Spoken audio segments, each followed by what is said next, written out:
Leslie, we got some big changes coming and some welcome changes at that. We are talking decent rain chances and a pretty cool Wednesday. Let's take a look at the next 3 days because here's how things are changing. Today, the clouds are going to move in, but still dry, low 80s. Tomorrow, wet and windy all day long. There'll be a light to moderate rain and that'll keep temperatures in the upper 60s. Here we go into Thursday. We dry back out, upper 70s. Cold front moves in Friday and brings back a nice weekend. So a lot of up and downs here. That is a sign of the changing of the seasons. Now, our Gulf flow is starting to come together. The good news is we're still not anticipating this to blow up into a named storm. Now, I don't really want you to get hung up on this thing getting named or not. The Hurricane Center is giving it a 20% chance, but regardless, whether it has a name or not, it's still low pressure. It is going to bring impacts to our area in the form of some wind and rain. But in general, the impacts, I think, are going to be manageable for our area. So here's how it's going to play out. This is later today. Lots of rain down in the Gulf. Ahead of this, clouds are building in. The rain really won't start to move in until early tomorrow, and it's going to be a light, maybe sprinkle here and there during the morning hours around this time tomorrow. As we go through your Wednesday, though, notice a light to moderate rain spreading up over the area. The heaviest of the rain, I still think, is going to be right near our coast and in the Gulf of Mexico. The low pressure will pass very close by and then move up towards the Florida Panhandle, taking all the rain with it by Wednesday night. So this will be mainly during the daytime going into tomorrow.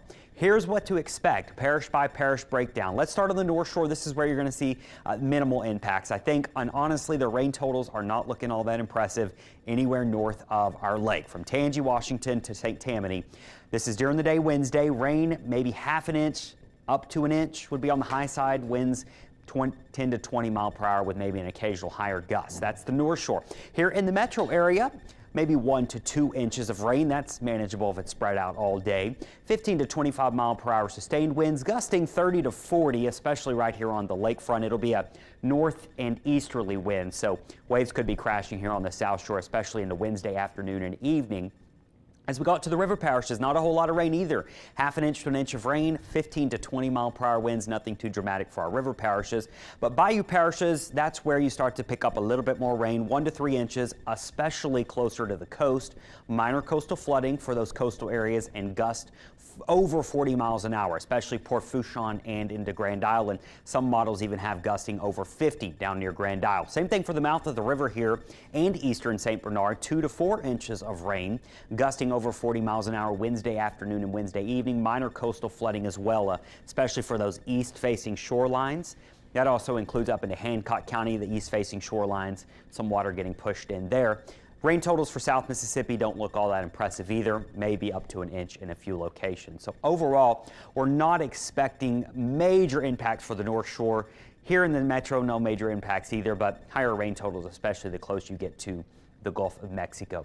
So our 7-day forecast, you can see we go from 82 today with clouds building in, showers on and off tomorrow. I don't even really think we're going to see thunderstorms with this. It will be a bit windy. Now with that low being so close, we need to watch it because if that low gets any closer to us, that could bump up our rain totals as well. So we'll watch that tomorrow. 79 on Thursday, 87 Friday. Cold front moves in late Friday, may bring a shower or a storm, and then the weekend's looking fantastic. Your Saturday and Sunday are back in the 70s with sunshine, so the weekend as a whole is looking really, really nice. The marine forecast, a gale watch has been issued for the lakes and the water. This will more than likely be upgraded to a gale warning, and that's thanks to those stronger winds tomorrow. Sustained 25 to 35 knots. Gusts could easily top 40 knots at times, especially in the Gulf of Mexico, so an absolute no-go to be out on the water tomorrow. That chop will be quite high as well, and then we'll start to see some improvements Thursday, but still saying a bit gusty.